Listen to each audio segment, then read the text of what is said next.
By way of background, I'd like to point out that 100 or so years ago, St. Louis was the fourth largest city in the country. And it wasn't because of the weather, it was because of its location. St. Louis was located on a major trade artery, the Mississippi River, that reached points northward and southward. It was a destination point, a trade hub for goods flowing west and flowing back east from back then was a largely uninhabited west. That hasn't changed. That logistical benefit that by the grace of God we have here in our state still remains.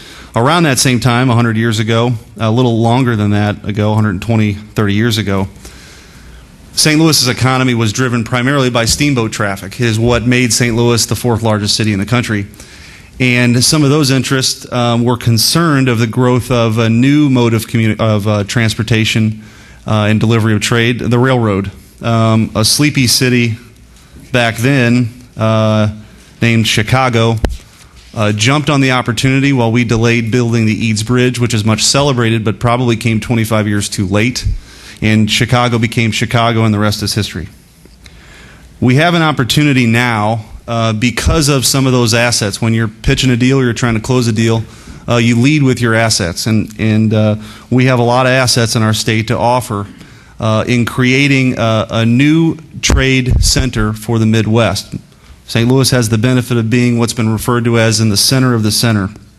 We have river, we have rail, we have a great highway network, we have an underutilized airport, we have few delays for incoming and outgoing flights, and we can get to, by truck, within 12 hours to more cities than Chicago. We can get to Memphis, get to Kansas City quicker, Omaha, New Orleans, Oklahoma City, a number of cities. St. Louis is well positioned. So this big idea, as it's been referred to, which is to be a trade hub for not just China, this is bigger than China, but the world's largest trading partner right now is sitting at the table watching what we do. And so how does the bill that is before you accomplish what everybody has talked a lot about over the last couple years? And many in this room, Senator Richard included, have played a big part in getting us to where we're at right now, which is on the cusp of re-internationalizing not just St. Louis, but our state. Mr. Chairman, members of the committee, my name is Tracy King, and I'm here representing the Missouri Chamber of Commerce and Industry. We'd like to go on record in support of Senate Bill 390.